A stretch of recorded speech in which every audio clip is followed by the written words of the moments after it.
We're back. It is the Pony Pundits back off our winter break over the holidays. And I'm here with my partner in crime, Mr. Sig, Las Vegas. Sig, how are you doing today? I'm doing fine, Marco. Nice to be back. I'd say nice to see your face, but I can't tell a lie. You can't tell. Oh, my God. Okay. All right. First, we're not even 30 seconds into the first show of 2021, and shots have been fired. Okay.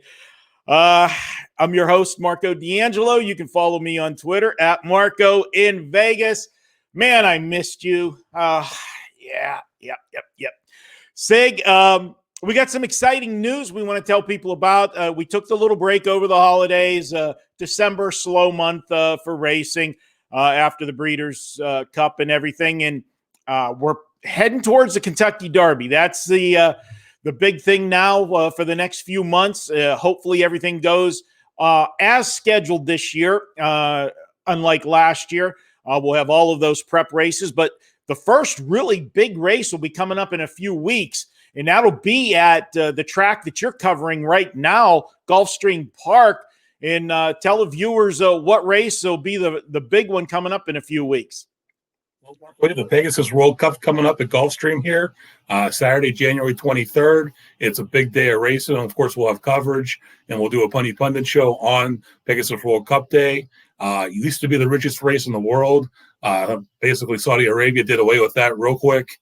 But we have turf racing. We'll have dirt racing. It's going to be a great day of racing at Gulfstream Park. Looking forward to Pegasus World Cup and looking forward to this Derby Trail. We have racing from Oaklawn, Fairgrounds, Aqueduct, because I was reading the comments and somebody kept getting on me for mispronouncing Aqueduct as Aqueduct. But say it as I read it, but hey, you know what? That's our Pittsburgh bias there. We butcher some things up. Sig, the Pegasus World Cup, yes, that used to be for 1 or 2 years it was the richest race. And the Steinritz Group, they got a lot of money, but doesn't compare to the Sheiks. They got a lot more money over there in Saudi Arabia. So, yeah, they got that back to being the richest race. And it'll be exciting. And we're going to actually talk about when we do the race of the day here in a moment, some interesting changes going forward with a lot of races this year. You and I were discussing this last night, something I'm not a fan of. We'll get to that in a moment. But what I want to tell the viewers is the Pony Pundit show is going to have a big overhaul. We're really going full bore with the Pony Pundits this year. This was a show that we introduced last year during the pandemic shutdown of all sports. We didn't have much to go on. There was no sports to bet on. And there were a few tracks that were still racing. And Sig and I decided, hey, you know what? We got nothing else to do.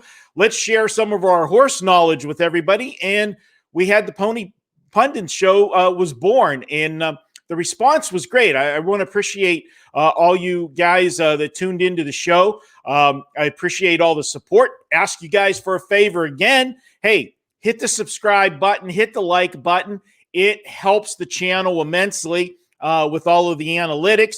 And guys, because you have done that in the past and supported the show, we're going to make the show even bigger and better this year. In the coming weeks, we're shooting for Pegasus Week. We're going to have a complete overhaul on the show, and we'll have some more guests, and it's going to be a fun time. Sig, I'm looking forward to the road to the Kentucky Derby this year.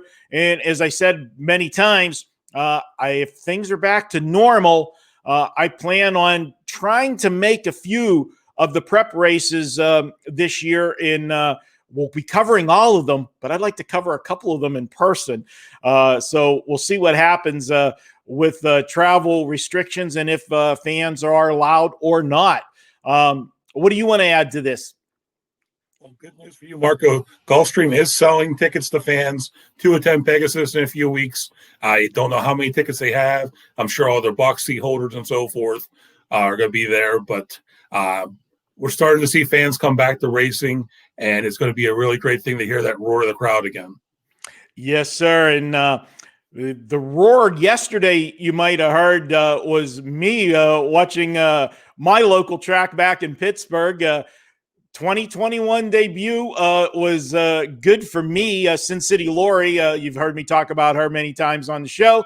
She raced yesterday at the Meadows in Pittsburgh, and she come home winner and nice price on the tote board. $23 and change to win. A nice one there. And unfortunately, we got run over for the exacta turning for home. I thought we had a cold punch exacta, was looking good. We were clear by 3 or 4 lengths, and the horse that was second was clear by a couple lengths. And I thought it was going to be the old cold punch exacta for us, but didn't work out that way. Got caught at the wire, but I'll take the win, place, and show money that we had. Worked out just fine.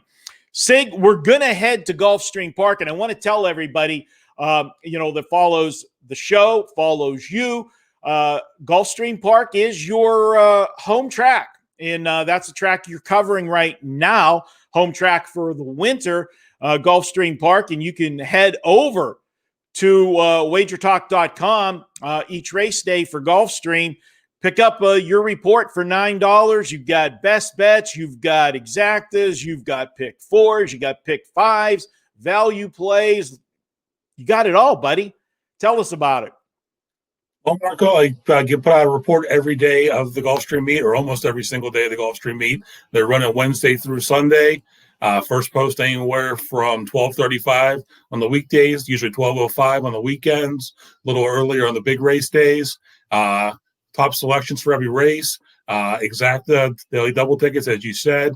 Pick fours and pick fives are what we concentrate on. And basically what the focus is, we're looking for the winner of each race because we're trying to put together those multi-race wagers because that's where the payday is at. Sunday we cashed the early pick five, I'm pretty sure, over $2,100. So $9 is a nice investment to come home with that much return. And guys, you can still get my annual package as well at WagerTalk.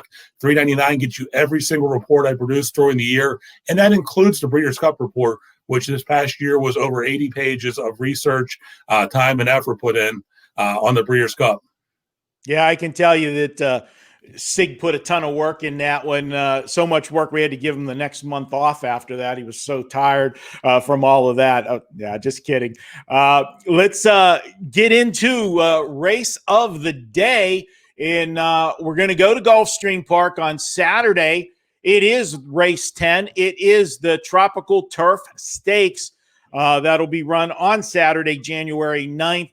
Sig, nice field of horses here for this one. It is a grade 3, not one of the, not a grade 1, but still this time of the year, we'll take what we can get as far as some graded stakes. And this is the one we're going to highlight on Saturday. We're going to run through the field for you, and then we'll tell you how we see this race. This will be part of our free pick 4, the late pick 4 that we're going to give you for Gulfstream. And we want to start out 2021, hopefully giving you guys a nice pick 4 winner.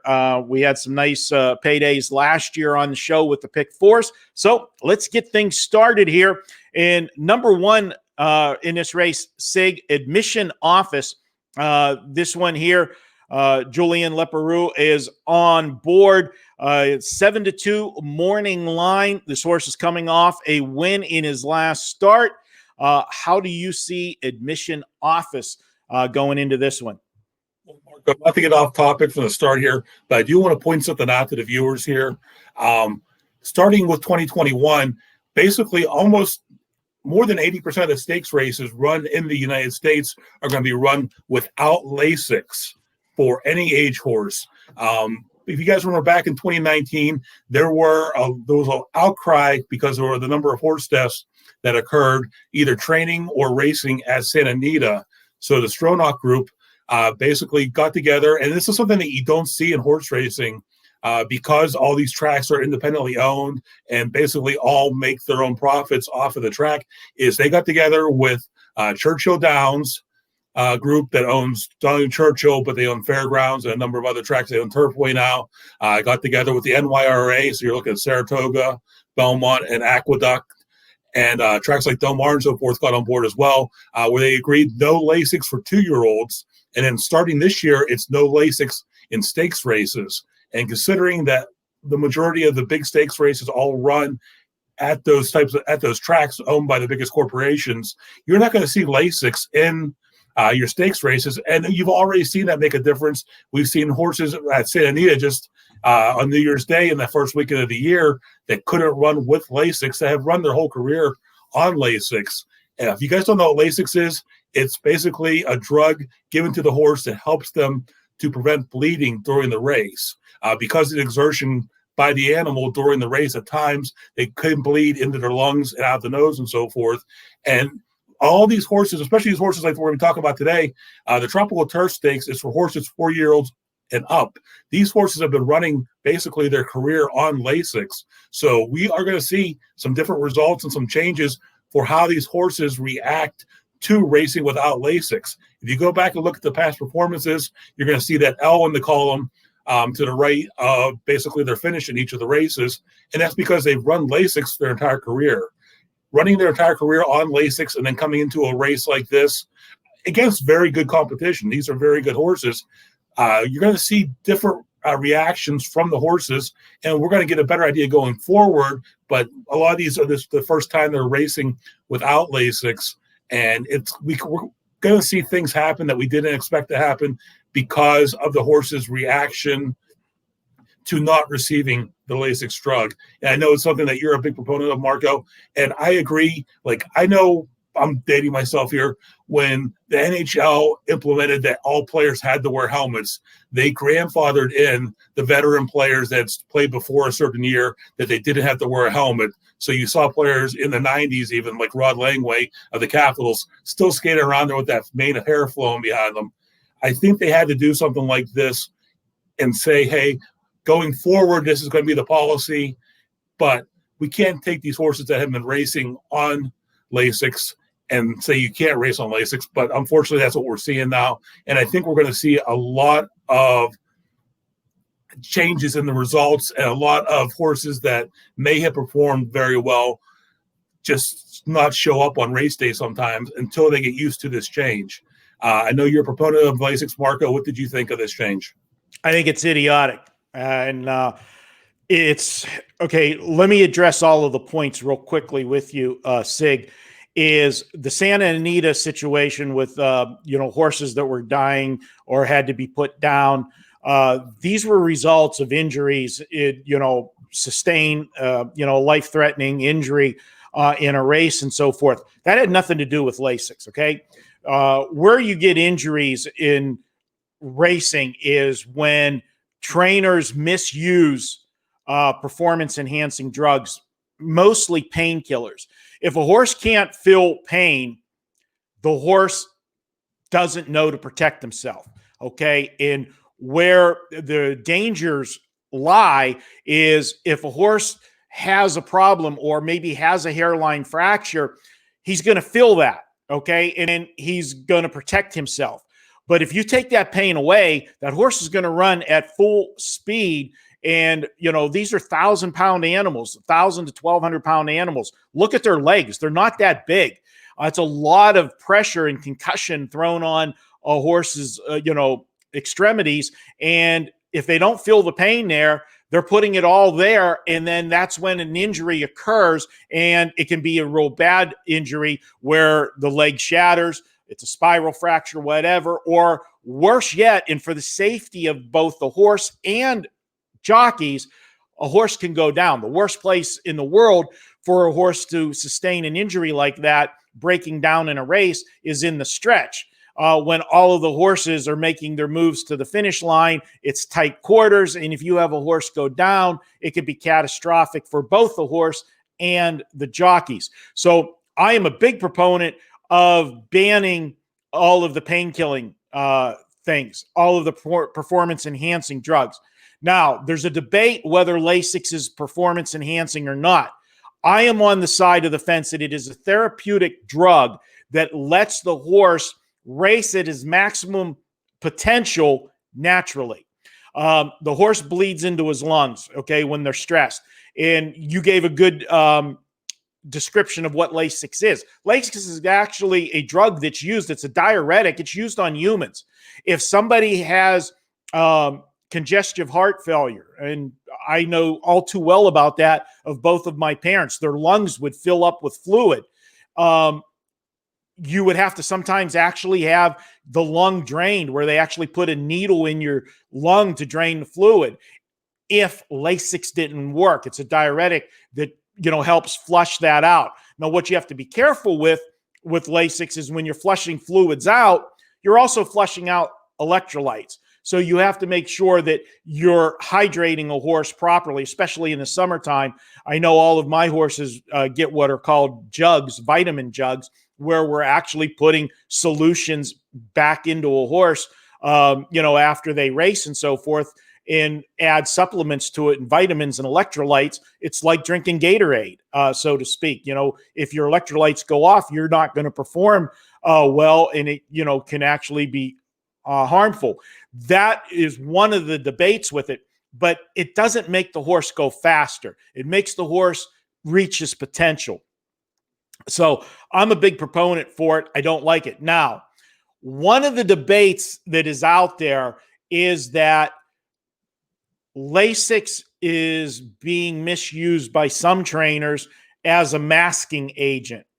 That if you have a horse on Lasix and maybe you possibly give the horse something else that you shouldn't be giving him, the Lasix helps mask that in a blood test. That has been one of the debates.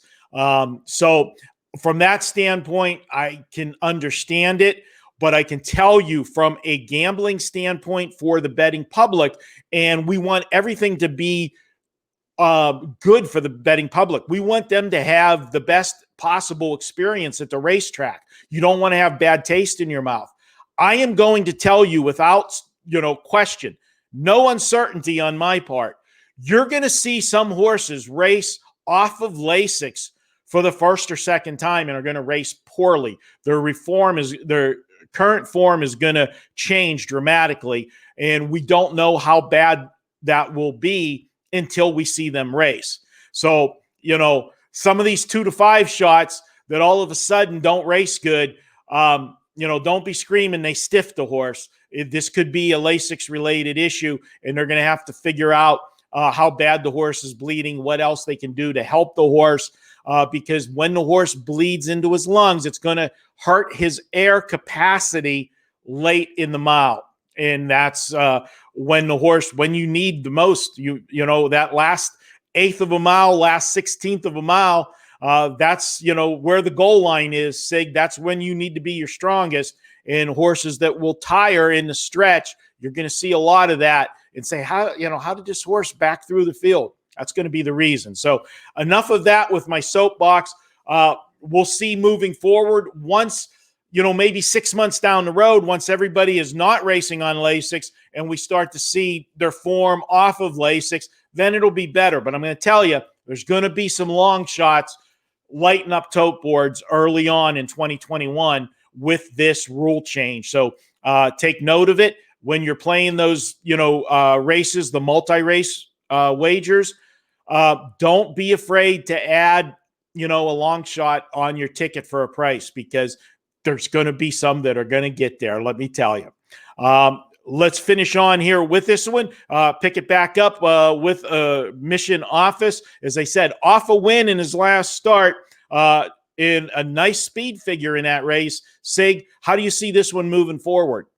Yeah, Marco, sorry to get off topic there, but I figured that's something that we needed to point out, considering our races of the day are almost always a stake race. So we know going forward, guys, that we are off Lasix, and it will have some effect. We're going to see some changes early in the 2021 racing season. But in Mission Office, like you said, Leparoux for Brian Lynch. This 6-year-old's danced all the dances with graded stakes and a number of in-the-money finishes since Lynch took over the training about 2 years ago.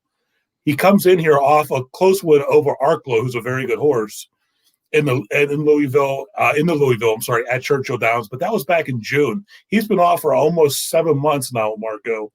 And Lynch doesn't have a good record bringing these horses back off of long layoffs like this one. Also, Admissions Office prefers longer than the mile.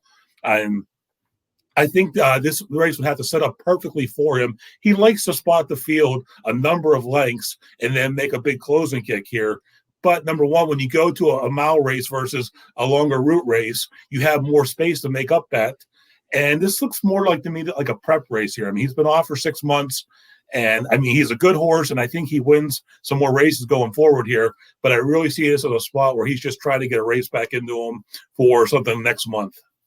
Yeah, I can't disagree. It is a horse, though, that I did use on my ticket because the back class on this horse does suggest that he can handle this field. And he has had some grade 1 races, and we'll see what happens here. This is a grade 3. Moving to the 2 horse, Casa Creed. This is a horse Bill Mott trained. Coming off a really bad performance, but you want to talk about making a drop in class. This is probably about as big of a drop in class as you can possibly make with a horse. He's going from a grade 1 stake race. All right, now we talk a lot of times when we break down races, Sig, we'll say, hey, this is a grade 1. But, really looking at the field, it's more like, maybe a grade 2. It's maybe some of the big guns didn't show up. Well, that last grade 1 that he raced in, that's about as big as you can get. It was the Breeders' Cup race. So how do you see this one here for Bill Mott, someone who's had good success in turf races? Correct. Mott has had a lot of success in turf races. My concern with Casa Creed, though, is this 5-year-old hasn't seen the winner's circle since September of 2019 at Saratoga. Like you said, he was outclassed in his last outing in the BC Mile, but he did a good job of keeping pace with the field, and it was a world-class field. He did finish 12th in that field, but he was only 7 lengths behind the eventual winner. If you guys remember, that was Order of Australia at 73-1 that blew up the tote board on Breeders' Cup Day. If you toss out that effort here, he's hit the board in his last 4 races when Alvarado's been on board. And use him underneath on your exotic tickets. I think he definitely has a shot here to hit your tickets. Yeah, Sig, I throw out the Breeders' Cup race because it, like you said, he was in over his head in that race, and he went off almost 22-1 in that one, so he didn't get any support there. But if you look at the 2 races before that, both grade 1s, he was competitive. Actually, was on the front end 2 starts back, and just faded in the stretch, getting beat 2.5 lengths, finishing 4th, and the start before that finished 3rd in a grade 1. So definitely has the class. I think you're going to see obvious improvement off of the last race. And Bill Mott, this is a trainer, old school trainer. He's been around forever. He's not going to put a horse in, if he doesn't think the horse, has a shot here coming off that bad performance. So I don't think that the bad performance was anything as far as problem-wise. It just was class-wise. So definitely I think a horse that's got to be part of the ticket. Going to number 3, Sig, is Ride a Comet. And, this one has got one of the, hotter jockeys. Tyler Gaffleone had a great year last year. Doing well again early on in 2021. Trainer Mark Cassie sends this one in here. Coming off a win in the last start. Raced only twice last year after a 2-year layoff. Almost a 2-year layoff. 2 for 2. You ride the hot hand here? I don't, Marco. I mean, like you said, though, I mean, he's 6 years old. He's won 5 of his last 6 starts, 6 of his last 8 over both synthetic and turf courses. That's the good news. The bad news in here is I don't think this horse is fast enough to run with this field. Take a look at his wins. Who's he beat? In basically the races that he's won, he hasn't beat quality fields. He's facing a quality field here on Saturday.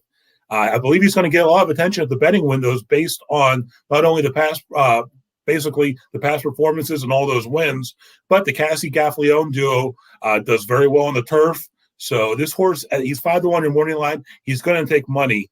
I'm not using him. It might come back to bite me in the ass, but I'm pretty confident I'm right about this one. That would be one big bite, I'll tell you that. I agree with you on that, and hopefully you won't get bit in the backside there. Going to number 4, Dr. Mounty. This one has Jose Ortiz aboard, 10-1 in the morning line. Made a monster close last time, was sitting 11th the entire race. Came on in the stretch to finish 5th, and okay, all right, the past 6 horses, but made up a ton of lengths. At one point in this race, was 20 lengths behind and ended up only getting beat a length and a half. Do you see this horse moving forward in this race for Jose? I do not. The Jose Ortiz aboard was the only positive thing I saw about this horse. Only 2 wins in the last 2 years. Both of those races occurred at Laurel. Like Ride a Comment that we just discussed, I don't think this one's fast enough either. He could make that late close, but they're a better closer than this field. And no matter how much Jose asks for him, he can only so much. The horse can only do so much. Absolutely. And moving on from Dr. Mounty, let's go to number 5, Frostmourne. And here's a horse intrigues me a lot, Sig. The horse is 9-2, going to get some play, but there's another horse in here I think is going to get more play. But I look at this one, and it got John Velasquez aboard. Rosario rode the horse last time out, and it was the horse's first start in almost a year. And right out of the gate, off the bench, long layoff, they put this horse on the front end in a turf race and wires the field. That was a pretty impressive mile. Granted, you're making a big jump in class here, but the speed figure in that race, granted, it was the softer competition, but that speed figure puts him right there in this race. Do you see him moving forward off of that good start, off of the long layoff? Actually, Marco, I do. I wanted the single. I mean, in our pick 4s, guys, I love the single. I love the single and spread out around it. This was the race I planned on singling. When I did my handicapping, I couldn't. Frostmourne deserved to be on the ticket, so I had to add on my ticket here. That race that came back at Churchill Downs in November, 11-month break, and he did win easily against Allowance Company. And that wasn't some small allowance. That was a $150,000 allowance at Churchill that had a nice field in it. John Velasquez is riding. He doesn't ride for Eddie Keneally. You always had a one for pronouncing Keneally. Yeah. I believe it's a positive that Velasquez takes the mount. He doesn't ride bad horses. He's been training really well leading up to this spot, and I have to put him down as a win contender in here.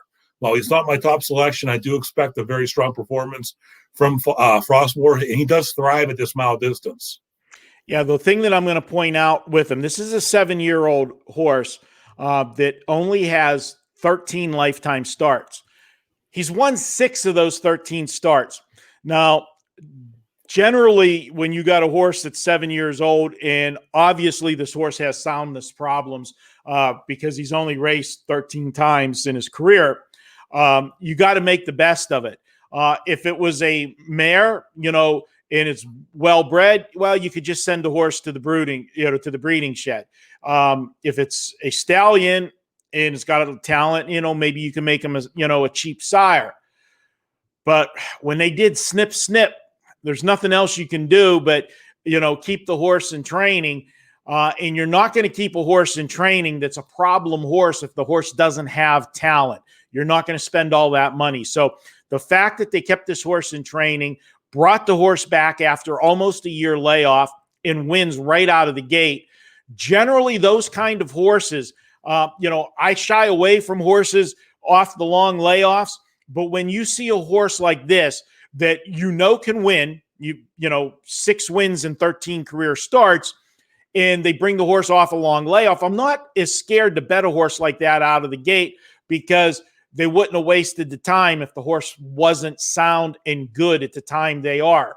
And when these horses are good and sound at that time, you want to ride them because obviously the horse has problems. You don't know when that problem is going to resurface. So as the old farmer saying goes, you got to make hay while the sun shines. And yes, I got to put Frostmourne on the ticket.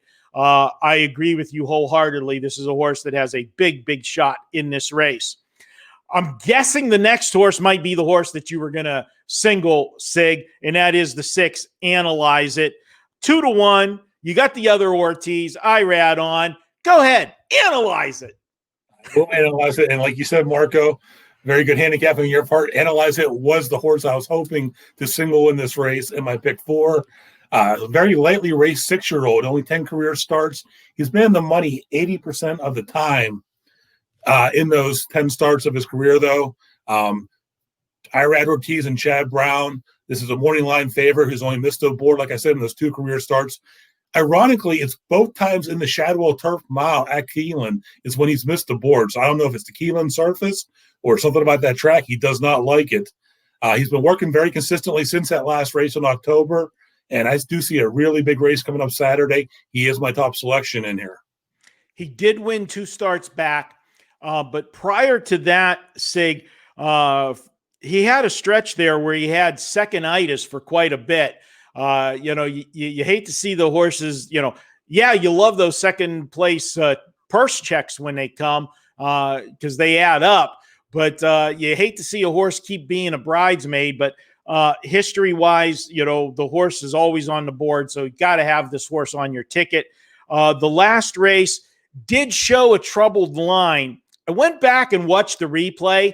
I love to go back and look at the replays and, make an excuse for a horse. That gets you something, to look at in the next race, maybe some hidden value for you to find a price horse. There was some trouble in that race, but it wasn't overwhelming. I can't give that as an excuse for him in that last race. He was in mid-pack. He was sitting 5th. He wasn't that far off the pace, but just didn't have anything in the stretch. And the only reason I'm going to point that out, Sig, is why I didn't go single and I'm giving the 5 a big shot here, is the fact he tired in the stretch. And if this is a point where this could be one of those overwhelming favorites that might miss Lasix. That was my concern off of that race, the way he was just dull and flat. And you're going to see a lot of that. That's what you're going to look for moving forward when we talk about these horses coming off Lasix. If it was a bad start in their last race, look over to the end of the race line there where they have right in front of, the weight that the horse carried, and see if there was an L in front of it. You'll see all of his races down the card had L's for Lasix, not L's for losing, but L's for Lasix. And when you don't see that L and you see a bad start pop up, that could be a problem. So that's my concern there with Analyze It. But on paper, on past form, he is the horse to beat. But be careful, and that's why I did not single there. Moving on, number 7, Tusk. This is a horse you're looking at, Luis Saez. You've got Safi Joseph Jr. trainer. This is a trainer that's burst onto the scene, maybe a year, 2 years ago. This is a horse that, again, another one that had a bad start last time out, had one of those starts where it was on the front end and stopped like somebody hit him with a mallet, turning for home. And I used to have a few horses that we used to joke that would be on the front end for 3/4 of the mile, get to the top of the stretch, and it would be like a relay race. He would switch over to the backstroke and swimming and back through the field. That concerns me, that last start. What do you make of Tusk? Well, first thing to point out, this horse did win this edition of the race last year, the 2019 edition of the Tropical Turf Stakes. He's only had one effort since that time, though, so it's only been one race in the last year, and that was that effort in the Claiming Crown where he went off to that early lead but then faded here. I think he's going to be more fit on Saturday, and he should be part of the early pace in this race. And like I said, while I expect an improved performance, he would need to repeat the performance he gave last year in this edition of the race, and I don't see that happening. Saez is going to get him out of the gate well. That's what he does, but he's outclassed by this field, and I'm tossing him. Yeah, Sig, I saw the race, and normally you would hear me say off of the layoff that was a prep for this race. Um, I just didn't like the way he stopped as bad as he did, and I looked at the fractions of the race. Um, 25-1 and 48, and 4. That's not blistering. Okay. So I'm not saying, okay, it was a tightener. He went out and went blistering fractions and just couldn't, sustain it. Those were soft fractions. If I would have been at the track that day and saw the horse on the front end and saw the 48 and change pop up, I'd have said, wow, Closer's got no shot in this one. And I would have been wrong, unless it was a track that, you follow Gulfstream on a daily basis. If there was a track bias that day that the front end was absolutely no good, that might be a different story. But fraction-wise, he doesn't have an excuse for backing through the field. The next horse is number 8, Hey Dakota, 15-1. Michael Maker, this is a turf race. We've talked numerous times about the success this guy has in moving horses up on the turf. But, man, this one's being, I think, ambitiously placed. I didn't have him on my ticket. I'm trying to be kind. You are being kind, Marco. I think he's outmatched against this field. This gelding did find some success in the barn adjacent service, and I'm guessing that was more because of the special feed he was getting than his actual performance. He's an allowance horse now. He's not a factor in this field. How long will it be before we get tired of the special feed references with service? Well, until those horses all retire. I mean, you go back and you look at the running lines and you see how well these horses do, and then they change barns, and all of a sudden they're back to reality. And there was something in there. We don't know what yet, but yeah. The last one is the Flying Scotsman, and he's 30-1. He's got the outside post. For him to finish 1-2 in this race, I think he would need to book a flight somewhere to get him to the finish line, because I don't see this horse anywhere on the ticket. Agree, Marco. Last time this 5-year-old saw the winner's circle was November of 2018 at Del Mar. We're talking like 2.5 years almost. He's coming in here off a 6.5 month layoff, and they basically should have extended that vacation just a little bit longer.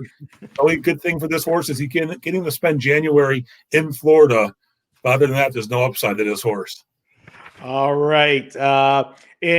Sig, we'll have it in the pick 4, but what were your numbers in this race? Not necessarily your pick 4 numbers, but your top selections in this race. 6, Analyze It, the 5, Frostmourne, and if you're looking for a long shot, I think Casa Creed's got a shot, depending on how the race plays out. But like I said, use them underneath. Yeah, I went 6-5-1-3 in this one. And the 2 that you mentioned was actually my 5th horse in there. But when we get to the pick 4, we'll tell you how we dwindled it down a little bit to keep the cost of the pick 4 ticket in reason. All right. With that said, we're going to move over to our pick 4 selections, our free pick 4. We'll run through our numbers, Sig, because we went a little long with some of the topics today. Let's just talk about our top choice in each race. And before I do that, I want to tell everybody I got a special offer for you over at WagerTalk for myself. Guys, 2021 has been just absolutely spectacular. Knock on wood. For me, we've released 21 sports selections this month so far. We're 17-4. I'm on a 9-1 run in football. And this weekend, we've got our NFL Wild Card Shocker. Normally, this play would be $25. On $2 Tuesday at WagerTalk, every Tuesday, we pick one capper and we sell a best bet of theirs for $2. This week, I was the $2 capper. Well, we talked with Johnny Detroit, and we decided, because I do a couple other shows, I do my Bet On It show on Wednesdays, very popular show. We break down the NFL. If you haven't seen it, by all means, go to YouTube and check that show out. We give a lot of free winners on there. And then, of course, Pony Pundits was coming back this week on Friday. I told Johnny, can we leave the $2 up? I want to let everybody have an opportunity to pick up that purchase at $2, because normally at midnight on Tuesdays, it would be back to $25. So, guys, this is my gift to you. Check it out. $2 best bet for me. It is my shocker for Wild Card Weekend. Check it out over at WagerTalk. All right, enough with the shameless plug from me. Let's go ahead and get to the pick four. And Sig, how do you have the first leg of the pick four, race 8 at Gulfstream Park? Marco, this was the toughest leg for me. I went 5 deep in here. I could make a case for every horse in this race almost. I went with the 6, the 12, the 8, the 4, and the 3. The 6 is Big Drink of Water, my top choice in here. But I actually want to talk about my second choice in this race, the 12 Freewheeler. He's 6-1 your morning line. And, we like to find these shots to open up our pick 4 tickets here. Irad Ortiz is riding for Todd Pletcher. We're not going to get 6-1 at the windows because of the Irad Pletcher combo. But he is stepping out of state parade competition today.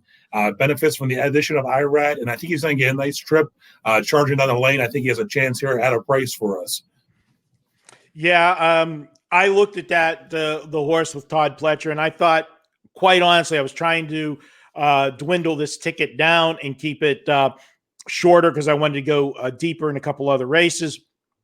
So I only went 3 deep, and I threw the 12 out because the combination of Pletcher and the jockey. Yes, this is when you get that combination of Irad and Pletcher, it's going to get over bet. And I didn't want to put that horse on the ticket where he was going to get over bet. Where I went in this one is I went to the 6 horse in this race for my top choice. And as you said, the Big Drink of Water. And this is a horse that Sig was off for almost a year. Come back out of the gate. First start out of the gate. Basically a wire-to-wire performance. I like this one. Not a big-name trainer, but he's done well. Last 30 days, he's got a 33% win percentage. 24 starts. It's pretty impressive out of that barn. The jockey, I'll be honest with you, I'm not real familiar with, but he was on board for the victory last time out. So he knows the horse, that's for sure. Big Drink of Water. Hopefully, if Big Drink of Water gets to the winner's circle, I'll be taking a big drink of something maybe a little stronger than water after that one. That was my top choice in here. And then my other choices in the race was the 8 horse and then the number 1 horse. So for me, 6-8-1 for my numbers. And your numbers again, Sig? I have 6-12-8-4-3. All right. And I'm actually going to bring your pick 4 ticket up so everybody can see yours on the screen. Let's go to race 9, Sig. In by the screen, it looks like you got number 1 on top, Secret Touch. Tell us about it. Marco, it's a race 9's a starter allowance for 4-year-olds and up, going 7 furlongs in the dirt. I landed on the 1 horse, Secret Touch, 3-1 your morning line. We have Jose Ortiz riding for trainer Bob Hess. He's a West Coast shipper who's making his second start off the claim for Hess. He's been facing tougher horses, and he picks up Jose Ortiz, which I love at Gulfstream Park. He should be able to run the 4 down in the lane. The 4 is my second choice in here. The 4 has a case of what you talked about earlier, second-itis, and there's no place circle. There's only a winner's circle for the photos. So I did go 1-4-6 in here, though. I love the 1. All right. We're pretty much in agreement here. I went 1-4-3. And just to elaborate a little bit more on number 1 and the reason I jumped on board and put him on top, as you said, this is a horse that was claimed 2 back. This is a horse that's actually been claimed 3 times, 3 different barns claimed this horse since June. And the horse has never missed a beat, going from barn to barn. That tells me this horse is, he's talented. He's in the spot where he should be. because, people would keep claiming him back and forth. And when you see that, it's a good sign. As we talked about, some barns maybe have enhanced feed. When you see a horse go from barn to barn and they don't miss a beat, you know that this is a horse, that's racing naturally, and it wasn't some magical elixir getting the horse there. So I thought this horse, this was the right spot, ultra consistent horse. I'll go ahead and put that horse on top. And for me, I was 1-4-3 in here for my selections for the second leg of mine. And I will put my pick 4 up here in a second. Let's keep yours up on the screen as you go to race 10. We went this race in detail already, but how did you go the final numbers? Looks like you went just too deep here. Yeah, like I said, guys, as we talked about race of the day, I wanted the single 6 analyze it with the Ortiz Brown combo, but the 5 Frostmourne looks like he definitely could show up for this race. I'm going too deep, 6-5 here. Yeah, for me, Sig, I was going to go too deep, and then I went 3 deep here. And the only reason I did that was, talking about some of the horses and that factor with the Lasix and that. And if Analyze It, does back up in this race, I wanted to have a little bit more coverage. And a horse coming off, a layoff like Admission Office, there's going to be 2 things that I'm going to point out for you moving forward when we're trying to deal with this Lasix issue, whether the horse can perform well or not. A horse that is coming off a layoff, I think, will be affected less by not having the medication than a horse that has been racing on a regular basis and has had 6 or 7 races in a row. And the reason for that is it is the stress factor of what makes the horse bleed. So if you've been rested and you've just been trained down to come back to the races and you only have 1 start, the horse's body hasn't been taxed as much as a horse that's got 6 or 7 starts in a row. So if the horse does bleed and doesn't have Lasix, in theory should not bleed as much yet. Every start that goes by, it will be more. And what also happens is every time a horse does bleed into their lungs, it does do a little bit of damage to the lungs. And that's why I'm a proponent of, I'm pro Lasix, because it is a preventive medication that prevents doing damage to the horse. So, we can, debate that all we want, but that's what I just want to point out when you are trying to navigate your way through and figure things out about, hey, horses, bleed or not bleed. And I also will say that Lasix should affect a horse that races on the front end more than a horse that races from behind. And the reason for that, again, is think of it as a gas tank. If you're on the engine, you're the one putting your foot on the pedal. You're the one that's taking the air, cutting the mile, all of that. The horses that race from behind are not being stressed. They're off the pace. They're just going along. How many times have you heard the phrase, get a horse to relax, get the horse, settle in, relax, and so forth? Well, if you're a front runner, generally there's another horse there with you putting pressure on you, and the pressure is another thing that adds to the stress, that adds to the bleeding, where a horse coming from behind is only being asked to go maybe that last quarter of a mile or the length of the stretch. So just, again, some other tips to help you navigate your way through the landmine that's going to be Lasix, non-Lasix, and what you're doing. So I went 3 deep with my ticket, Sig, and your last leg, race 11, you went 3 deep in this one, and you got the one on top, time sensitive. I do, Marco. I was hoping to only go 2 deep here, but the 3 made a pretty strong case for me on paper. The one, time sensitive, I have Luis Saez in the irons for Gustavo Delgado. Big drop today. They're going from the maiden special weight ranks, the maiden claiming. Is the second start for the Delgado barn. And if she repeats her last effort, she should win here pretty easily. I think Saez is an upgrade in the saddle, gets him out of the gate well. Didn't want to completely put all my eggs in one basket here. I also use the 9, the 3 in here. Basically, the 3 based on second turf start, and the 9 based on I ride Ortiz in the saddle for a trainer he doesn't ride for often. So 193, mine's a $45 ticket. Yeah, I went with you on the one. That is a huge jockey change there. Should improve the horse. I went 4 deep. This is the race that I thought was pretty wide open, Sig. I went 1792, and let me bring up my ticket for you guys to see. I went 1792. I spent a couple dollars more than you did on my ticket. I went $54, and this is I went 4 deep. You already talked about the one. I put the 7 in here, and this is a race, Sig, where you look at it.